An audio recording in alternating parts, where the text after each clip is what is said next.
Varicose veins కి సరైన చికిత్స కోసం సంప్రదించండి ఎవిస్ హాస్పిటల్.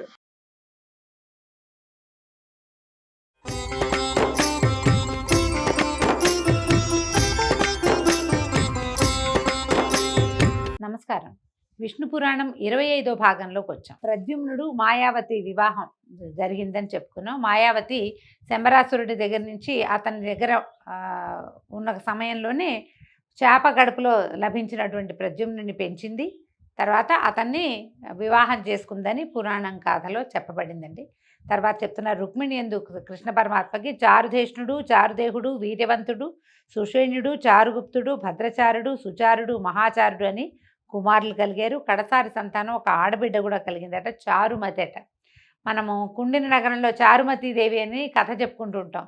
ఎప్పుడది వరలక్ష్మి వ్రతానికి చారుమతీదేవి కథ చెప్తాం కదా. ఈ చారుమతి పేరు ఈ విష్ణు పురాణంలో ఉన్నది, శ్రీకృష్ణుని కుమార్తెగా చెప్పబడుతోంది.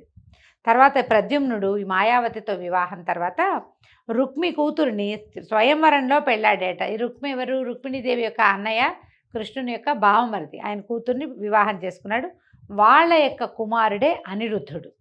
అయితే రుక్మిణి తర్వాత కాలంలో ఏం జరిగిందో చెప్తున్నారు. ఒకనాడు ముఖ్యులైన దేవతలతోటి ఇంద్రుడు ఐరావతారూఢుడై ద్వారకా నగరానికి వచ్చాడట. ఇంద్రుని రాక పురరక్షకుల చేత తెలుసుకున్నటువంటి కృష్ణుడు బలరామాదులతో వెళ్ళి ఆదరంగా ఆయన్ని ఎదుర్కొని తీసుకొచ్చి బంగారు గద్దె మీద ఇంద్రుడిని, సముచితమైన ఆసనాల మీద మిగిలిన దేవతలందరినీ కూర్చోబెట్టి ఆచారం ప్రకారంగా, భూలోకాచారం ప్రకారం మర్యాదలు చేశాడు. కృష్ణుడు ఆనందించి ఏమన్నాడంటే, దేవా, నువ్వు లోకాలకి క్షేమంకరుడివి, అలాగే భూలోకానికి క్షేమం కలిగించాలని యదువంశాన ఆవిర్భవించిన వైకుంఠనాథుడివి, నీ దయచేత కదా లోకాలన్నీ హాయిగా సంతోషంగా ఉంటున్నాయి తండ్రి. దేవతలు, సోమయాజులు యజ్ఞాంశాలను అగ్నిముఖాన ఆరగిస్తూ ఉంటారు. ఇప్పుడు ఆ అదృష్టం ప్రస్తుతం అంతరించిపోయింది. అది విషయం చెప్తున్నాను వినన్నారు. భూలోకంలో జరిగే యజ్ఞయాగాదులన్నిటిలోంచి ఇక్కడ వేసిన హవ్యాన్ని ఏ దేవత పేరుతోటి హవ్యాన్ని అగ్నిహోత్రుడికి సమర్పిస్తారో అగ్నిహోత్రుడు తన వంతు ఉంచుకుని మిగిలిన వాళ్ళ యజ్ఞ భాగాలని ఎవరి పేరు మీద వేసింది వాళ్ళకి అప్పచెప్పటం విధి. పేర్లు చెప్పకపోయినా అప్పగించవలసిన దైవాలు కూడా కొంతమంది ఉన్నారు. వాళ్ళకి ఇచ్చేసేయాలన్నమాట. ఇప్పుడు ఆ అవకాశం తగ్గిపోయిందట. భూమి యొక్క పుత్రుడు నరకాసురుడు తనలాంటి దుష్టదైత్యులతో ప్రాగ్జ్యోతిష్యం అనే నగరంలో ఉన్నాడు. లోకాలను రకరకాల దుశ్చేష్టలతోటి ఏడిపిస్తున్నాడు. తానే యజ్ఞపురుషుణ్ణని, యజ్ఞభాగం తనకే ఇవ్వాలని శాసిస్తూ యజ్ఞాలే సాగనివ్వకుండా చేస్తున్నాడు. అందమైన కన్య కంటపడితే ముందు వెనుకలు ఆలోచించకుండా బలాత్కరించి ఎత్తుకుపోతున్నాడు. అలా ఎందరినో ఎత్తుకుపోయి ప్రాగ్జ్యోతిష్యపురంలో అనేకమైన భవనాలలో దాచిపెడుతున్నాడు. సిద్ధసాధ్యాదులను కూడా అసాధ్యమైన పరాక్రమ ప్రభావంతో దిక్కుదారి లేకుండా చేసేసాడు. జలాన్ని ఇచ్చేటువంటి వరుణుడి యొక్క తెల్లటి పట్టుగొడుగుని, దివ్యరత్నమణిమయమైనటువంటి మందరగిరి యొక్క శిఖరాన్ని, అమృతమూర్తులైన మా తల్లి కుండలాలను కూడా, అదితి కుండలాలను కూడా ఎత్తుపోయాడు. నా రాజ్యానికి ప్రధానమైన ఐరావతాన్ని కూడా మాయం చేయడానికి చూస్తున్నాడని మాకు ఏమంటారు, ఇంటెల్ అని చెప్తారు కదా, అలాంటిది ఒక చారుల ద్వారా వార్త వచ్చింది. ఈ దుష్ట నిగ్రహము శిష్టానుగ్రహము చేసేవాడేవు కనుక నీకు తెలియజేయవలసి వచ్చింది నాయన. దయచేసి వాళ్ళ వలన లోకానికి ఎలాంటి ఉపద్రవము కలగకుండా చేయి అని నేను నిన్ను విన్నవించుకోవడానికి వచ్చాను అనగానే కృష్ణుడు కనికరించి ఓదార్పుగా ఇంద్రుడు చేయి పట్టుకుని నేను చూస్తానన్నాడు. ఏం చెప్తున్నాడంటే, మన మనసులో విచారానికి చోటు ఇవ్వకు, లోకాలన్నీ తోడు తెచ్చుకుని అయినా సరే ఈ రణరంగాల్లో ఈ దుష్ట రాక్షసుని సంహరిస్తాను. వాడి వల్ల ఏర్పడినటువంటి అగచాట్లు, భూమి మీద ఏర్పడిన అగచాట్లు, మీ దేవలోకంలోకి వస్తున్నటువంటి ఇక్కట్లు, దేవదేవులందరికీ కలుగుతున్నటువంటి అగచాట్లు అన్నిటినీ నేను తీరుస్తాను అని చెప్పాడు. చెప్పాక సరే దాంతో సంతోషించి ఇంద్రుడు తన దారిని తను వెళ్తే, కృష్ణుడు ఏం చేశాడట, గరుత్మంతుడిని తలుచుకుని గరుడ వాహనారూఢుడై సత్యభామతో కలిసి వెళ్ళాడట యుద్ధానికి. ఈ ఇంద్రుడు కూడా ఐరావతారూఢుడై ఆయన్ని అనుసరించాడు. తర్వాత అందరూ కలిసి ఇక్కడి నుంచి ప్రాగ్జ్యోతిష్యపురానికి వెళ్ళారట.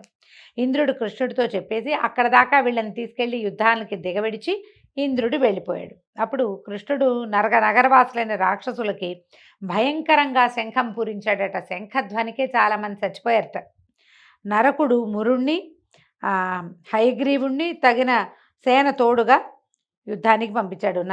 మురాసురుడు, హయగ్రీవుడు అనే అసురుల్ని పంపించాడట. వాళ్ళు వచ్చి కృష్ణుడితో పోరాడి తమ అనుచరులతో సహా కృష్ణుని యొక్క ఆయుధాగ్ని జ్వాలలకి ఆహుతైపోయారు.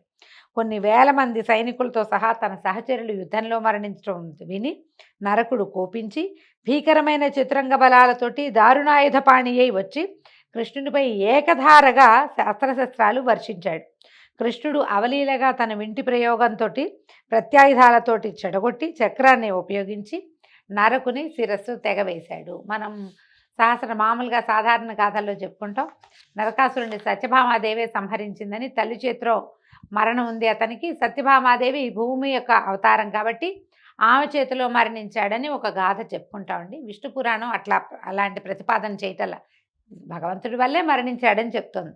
కుమారుని మరణం తెలిసిన భూదేవి బొంగురు గొంతుతో ఏడుస్తూట పరిగెత్తుకుంటూ వచ్చిందట. ఆవిడ మాట్లాడుతుంటే నోట్లోంచి మాట వస్తున్నట్టే లేదనమాట. పద్మాక్ష, మునుపు హిరణ్యాక్షుని వరాహ రూపాన దునిమి నన్ను సముద్రంలోంచి పైకెత్తినప్పుడు నీ అనుగ్రహం చేత కలిగిన కొడుకు వీడిని చంపచ్చా?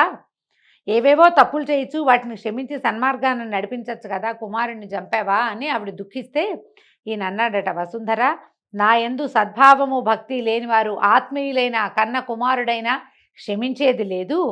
కంసాదులు ఏమయ్యారో నన్ను సర్వాత్మన నమ్మి, ఇప్పుడు వాళ్ళు ఏమయ్యారు మరి? కంసుడు నా సొంత మేనమామ కదా. సర్వాత్మన నమ్మి ధ్యానించే వాళ్ళు పైవారైనా సరే ఆదరిస్తాను. ఎందుకంటే ఈయన చూడండి, ప్రహ్లాద కుమారుణ్ణి ఆదరించాడు. హిరణ్యాక్ష హిరణ్యకశిపులకి స్వయానా కుమారుడైన వాడైనా అతన్ని ఆదరించి తండ్రిని సంహరించాను. లోకానికి అపకారి అయిన నరకుడు కొడుకైనా సరే క్షమించతగదు. సాక్షాత్ ప్రహ్లాదుడు, విభీషణుడు, వీళ్ళని నేను ఆదరించాను.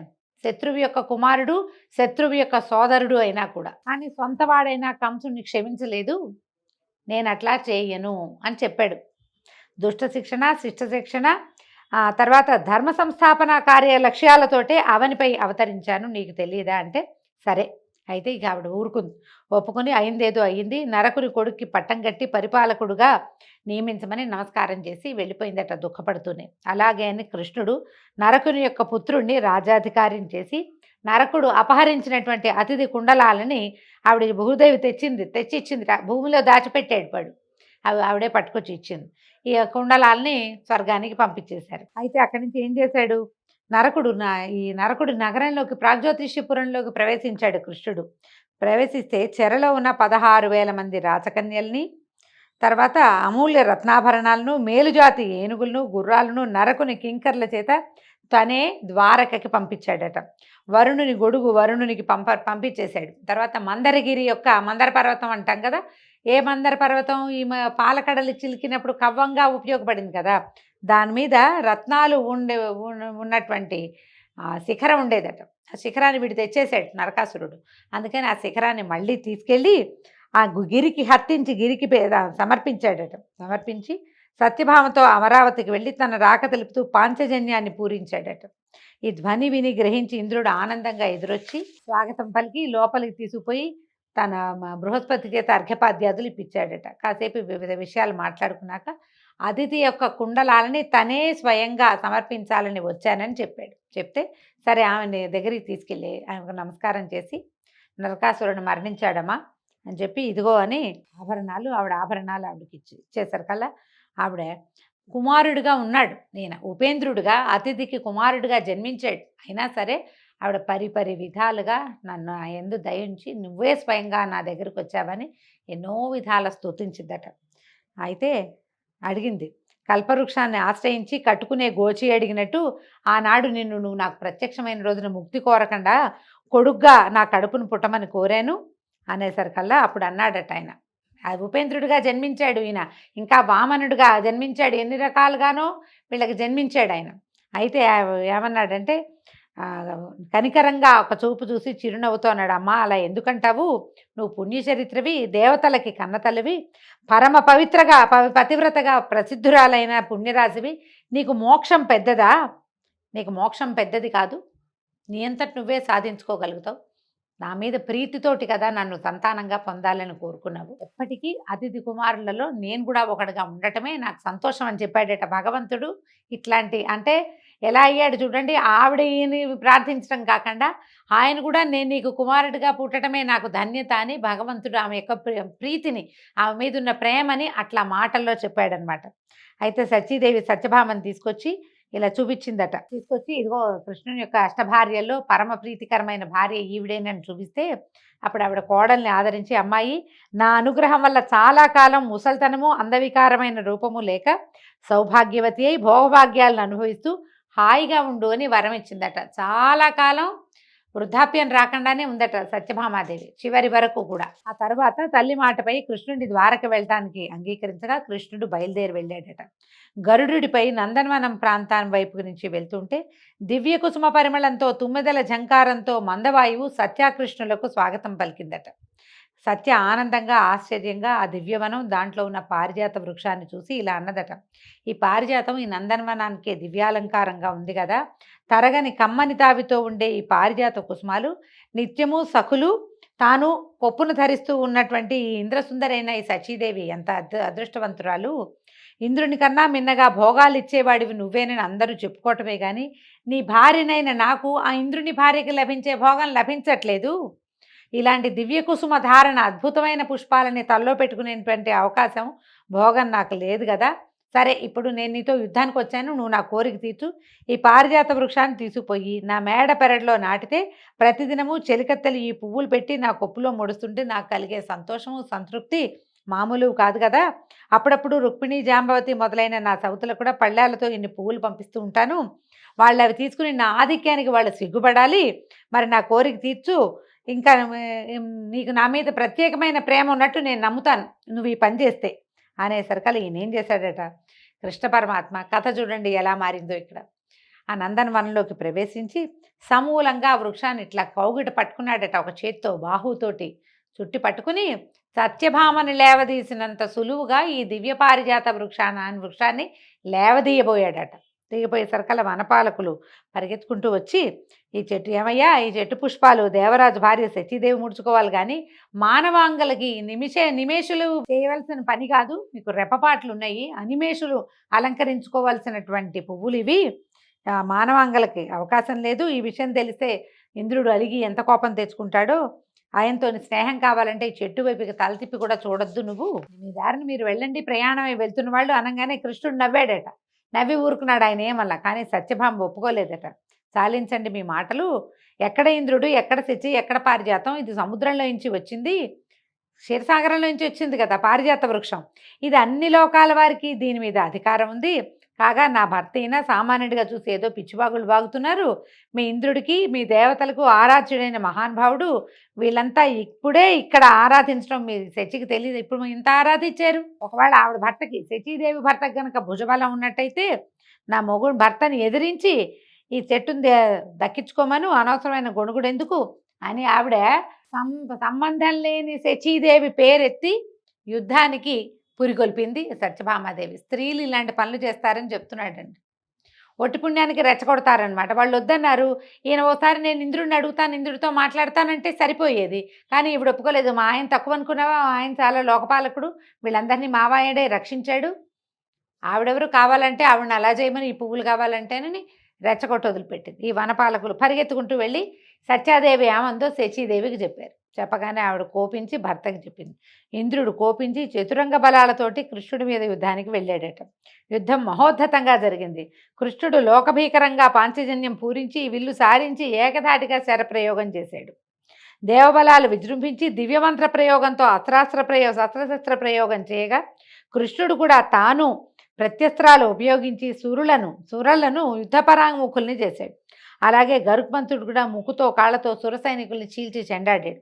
ఇంతలో ఇంద్రుడు ఐరావతారూఢుడై తన సైనికులతోటి వచ్చి వజ్రాన్ని కృష్ణుడి మీద ప్రయోగించాడు. అయితే అది కృష్ణుడి మీదకి వచ్చి ఆయన ఏం చేయలేక పక్కకి వెళ్ళిపోయింది. అంతలో కృష్ణుడు ఏం చేశాడు, యుద్ధోన్మత్తత, మన పోట్లాడుతుంటే ఇంకా అయిపోతుంది, ముందేదో మాటలు వస్తాయి, తర్వాత చేతులు కలుస్తాయి, తర్వాత జుట్లు పట్టుకుంటారు, కాళ్ళు చేతులు అన్నీ లేస్తాయి కదా, ఎవరైనా దానికి అతీతులు కాదు.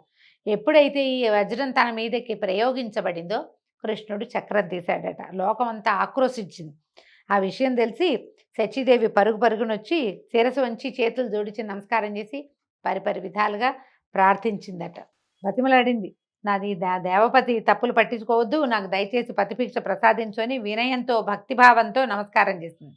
శచీదేవి ప్రార్థనలకి కృష్ణుడు ప్రసన్నుడై ఆదరించాడు. అలాగే చల్లని చూపులతో ఇంద్రుడిని కూడా ఆదరించన్నాడు. ఇంద్ర, అంత కోపంతో ఎందుకు వచ్చావు? ఈ చెట్టు నాదైతే నీ సంపదకి ఏమైనా లోపమా? దీని పువ్వులు సత్యభామకి మనోహరాలు, వాటి కోసమే ఈ పని జరిగింది. దీన్ని ద్వారకకి తీసుకుపోతాను, ఆమె కోరిక తీర్చాలి. ఎందుకంటే ఆమె యుద్ధానికి వచ్చింది నాతో పాటు. వనపాలకులు చెప్పింది విని ఆలోచించక ఇంత కోపంతో యుద్ధానికి వచ్చావు, ఇదేం పని అని అడిగేసరికల్లా అప్పుడు ఇంద్రుడు చెప్పాడట, వాస్తేవా, మానవ లోకంలో ఉండవలసింది కాదు ఈ వృక్షము, నిజానికి ఇది దివ్య వృక్షం. మనుషులకి నిద్రాహారాలు చాలా ఉంటాయి, మానవ లక్షణాలు, వాటి మధ్య ఉండదగింది కాదు. నీ మాట కాదని లేక అంగీకరిస్తున్నాను, తీసుకెళ్ళు. నీ అవతార సమాప్తి అయిన వెంటనే ఈ చెట్టు నందనవనానికి చేరాలి, అలాగే అగ్గాక అని అడిగేసరికల్లా కృష్ణుడు కూడా తథాస్తు అన్నాడు. నా అవతార పరిసమాప్తి తర్వాత ఆయుధాలు అన్నీ స్వస్థానాన్ని చేరుకుంటాయి, అలాగే పారిజాత వృక్షం కూడా స్వస్థానానికి చేరుకుంటుందని అభయం ఇచ్చి ఆ పారిజాత వృక్షంతో భూలోకంలోకి వచ్చాడు. ద్వారకా నగరానికి ప్రవేశించి తర్వాత ఆ చెట్టుని సత్యభామ ఇంటనున్న ఉద్యానవనం నడుమ ప్రతిష్ఠించారు. దీనికి మన వాళ్ళు కొంచెం కల్పితం ఏం చేశారంటే, ఆ ఒక పువ్వుని నారదుడు తెచ్చినట్టు, అది కృష్ణుడు రుక్మిణీదేవికి ఇచ్చినట్టు, దాంతో రెండో ఆవిడకి కోపం వచ్చి నాకు ఆ చెట్టు కావాల్సిందే అన్నట్టు ఈయన యుద్ధానికి వెళ్ళినట్టు. అయితే ఇక్కడ కథలో పురాణంలో ఏం చెప్తారంటే, ప్రాగ్జ్యోతిష్యపురం నుంచి అదితి కుండలాలు తీసుకునే కృష్ణ పరమాత్మ వెళ్ళినప్పుడే ఇది జరిగిందని చెప్పబడింది. యుద్ధం మాత్రం అలాగే ఉంది. అయితే నరకుని నగరంలో ఉన్న తను తీసుకొచ్చిన 16,000 కన్యకలన్నీ కూడా సుముహూర్తాన పరిగ్రహించి వారికి వేరువేరుగా భవనాలు, ఆహార పదార్థాలు, దాసదాసీజనం, అంబరాభరణాలు సమృద్ధిగా కలిగించి అందరికీ అన్ని రూపాలతోటి కూడా కృష్ణ పరమాత్మ ఆనందాన్ని కలగజేస్తూనే ఉన్నాడట. కొంతకాలానికి ఆ కాంతలయందు 32,200 మంది కుమారులు జన్మించారట. అలాగే రుక్మిణికి ప్రద్యుమ్నాదులు, సత్యభామకు భానుకాదులు, జాంబవతికి సాంబాదులు, నాగ్నజితికి భానువిందాదులు, ఇట్లా మహిషుల యందు కూడా 8 మంది భార్యల యందు కూడా కృష్ణుడు ఆనందంగా సంతానంతో కాలక్షేపం చేస్తూ ఉన్నాడు. బలి కుమారుడైనటువంటి బాణాసురుడు శంకరుని గూర్చి తపస్సు చేయగా శంకరుడు ప్రత్యక్షమై వాడికి కోరిన వరాన్ని ఇస్తాననేసరికి నా నగరానికి పాలకుడుగా ఉండమని బాణాసురుడు పరమేశ్వరుని కోరుకున్నాడు. 1000 చేతులు కౌమారత్వము వాడి ముఖ్య వరాలు. అందులో ఏమిటి, బాణాసురుడికి 1000 చేతులు అంటున్నారు, కానీ మనకు తెలిసింది 10 చేతులు బాణాసురుడికి అని చాలా కథల్లో వింటామండి. కౌమారత్వం ఎప్పుడూ యవనవంతుడిగా ఉండే వరాన్ని పొందాడట. బాణుడు అసురనాయకుడై శోణపురం రాజధానిగా చేసుకుని అందుండి తన రాజ్యాన్ని నడుపుకునేవాడు.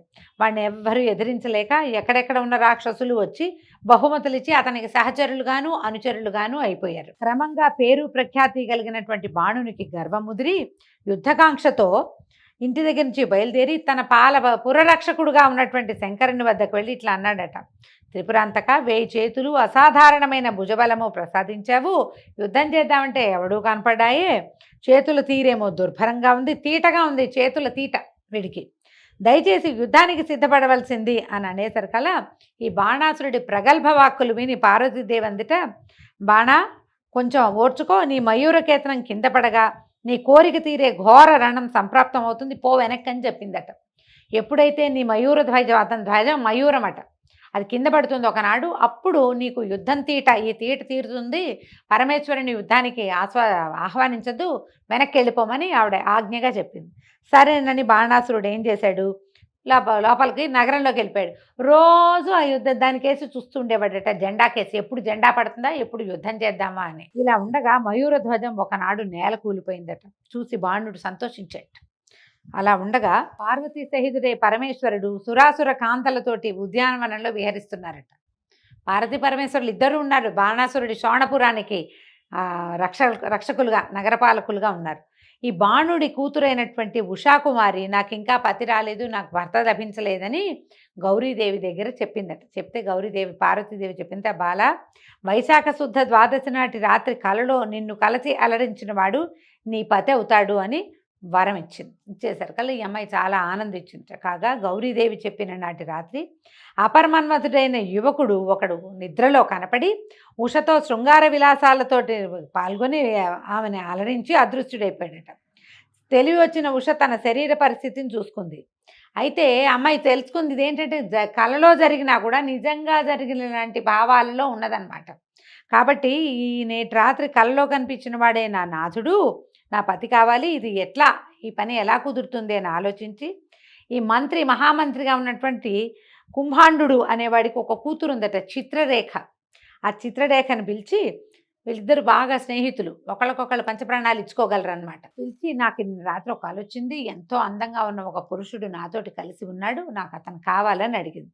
అడిగేసరికల్లా ఈ చిత్రరేఖ అంది, దానికి అంత ఆలోచించడానికి ఏమిటి, నేను ఉండటం ఎందుకు, ముల్లోకాల్లో ఉన్నటువంటి ప్రసిద్ధులైన అందగాళ్ళైన యువకుల పటాలు తెస్తా, వాళ్ళల్లో నువ్వు ఎవరితోటి నువ్వు కలిసేవని నీకు అనిపించిందో అతనికి చెప్పు, నేను వాడిని తీసుకొస్తానండి. అయితే ఈవిడ ఏం చేసింది, అందరివి చిత్రపటాలు రాసి పట్టుకొచ్చి ఇచ్చింది. ఈ అమ్మాయి ముందు ఉషాదేవి ముందు స్వర్గంలో ఉండే యువకులందరినీ చూసింది, తర్వాత పాతాళంలో వాళ్ళని చూసి అవేవి కాదని పడేసింది పక్కన. చివరికి మానవలోక యువకుల్ని పరిశీలిస్తూ ఈ ద్వారక అనిరుద్ధుడు అంతఃపుర సమాచారం తెలుసుకుని చూపించింది. అనిరుద్ధుడు అనేవాడు ఒకడున్నాడు. వీడెవడు అనిరుద్ధుడు, ప్రద్యుమ్నుని కుమారుడు. ప్రద్యుమ్నుడు కృష్ణుడు, శ్రీకృష్ణుడు రుక్మిణీదేవి యొక్క కుమారుడు. అప్పుడు శంబరాసురుడికి దొరికాడు కదా, అతను అనమాట, అతని కుమారుడైన అనిరుద్ధుడు. చెప్పేసరికి ఈ చిత్రలేఖ చూపిస్తే, అబ్బో గడుస్తానివి, నువ్వు అదృష్టంతరాలు, నిజంగానే నవమన్మథుడు అని చెప్పి రాత్రికి రాత్రి ఆకాశ మార్గాన ద్వారకకి వెళ్ళి రాక్షసమాయితోటి అనిరుద్ధని భవనంలో ప్రవేశించి నిద్రలో ఉన్న అతనిని తన మాయతోటి బంధించి గాల్లో తీసుకొచ్చి ఉషకప్పచెప్పింది. తర్వాత ఈ అనిరుద్ధుడు అంతఃపురం చేరాడు. అక్కడ ఒక అందమైన అమ్మాయి ఉంది, నువ్వు నా కల్లో కనపడ్డావు, అందుకని నేను నిన్ను తెప్పించానని చెప్పింది. వాళ్ళిద్దరూ హాయిగా కులసగా కాలక్షేపం చేయటం మొదలుపెట్టారు. కొన్ని రోజులు అయ్యేసరికల్లా ఏమైంది, ఈ బాణాసురుడికి కన్యాంతఃపురంలో అన్యపురుషుడు ఎవడో ఉన్నాడని తెలిసిపోయింది.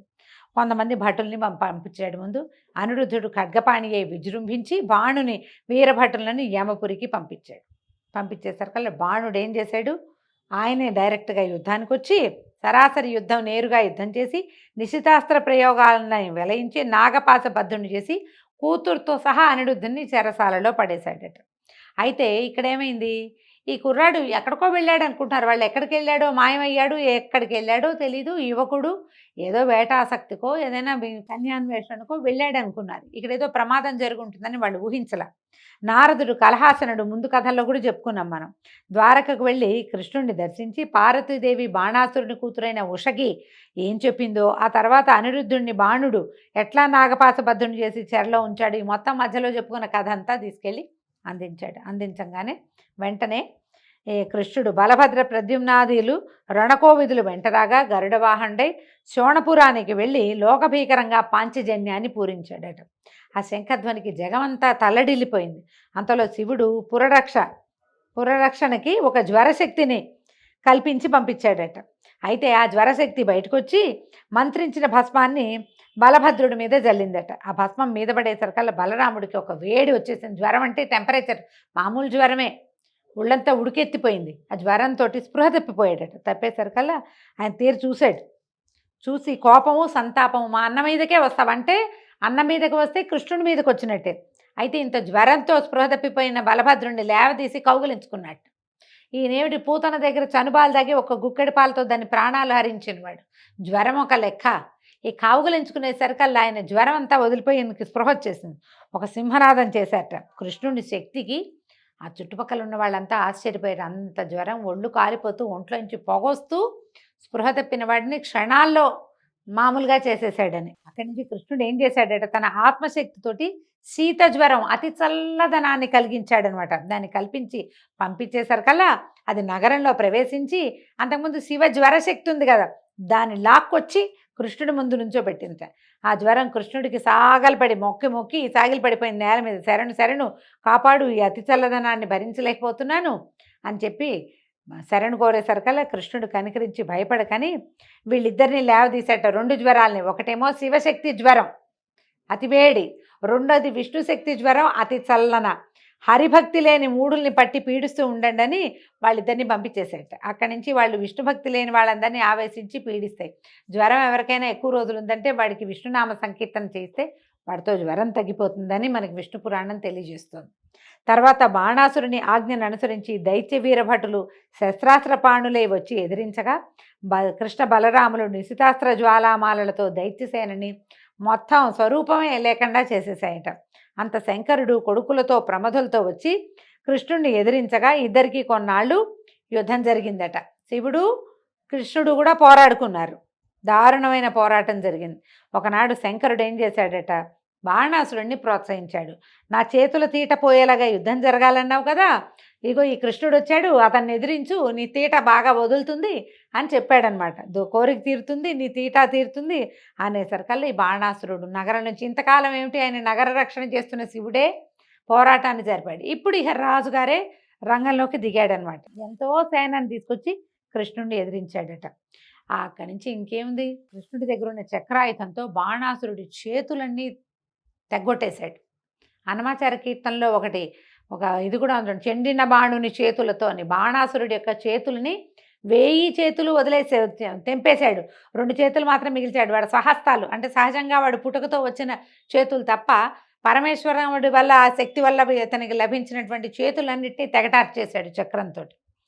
చేసేసరికల్లా అప్పుడు శంకరుడు వచ్చి, వాసుదేవ బాణుని ప్రాణాలు తీయకు, నా భక్తుడు, నా మాట మన్నించు, నీ భక్తుని కుమారుడు కూడా, బలి యొక్క కుమారుడు నా యొక్క భక్తుడు అని చెప్పి వీడిని ప్రాణాలతో వదిలిపెట్టు అనేసరికల్లా సరే ప్రాణాలతో విడిచిపెట్టబడినటువంటి బాణాసురుడు కారాగారంలో బంధించిన నాగపాశ బంధుడుగా ఉన్నటువంటి అనిరుద్ధుడిని, తన కూతుర్ని కూడా తీసుకొచ్చి ద్వారకకి తీసుకొచ్చాడు, వీళ్ళకి అప్పచెప్పాడు.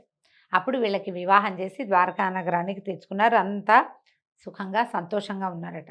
అయితే తర్వాత గాథ చెప్తున్నారండి. అయితే ఈ ఉషాపరిణయ గాథతోటి ఈరోజు విష్ణు పురాణం సమాప్తం అండి. రేపు ఉదయం మళ్ళీ తర్వాత గాథలో పౌండ్రక వాసుదేవుణ్ణి విష్ణుమూర్తి ఎట్లా సంహరించాడో రేపు భాగంలో తెలుసుకుందాము. నమస్కారం.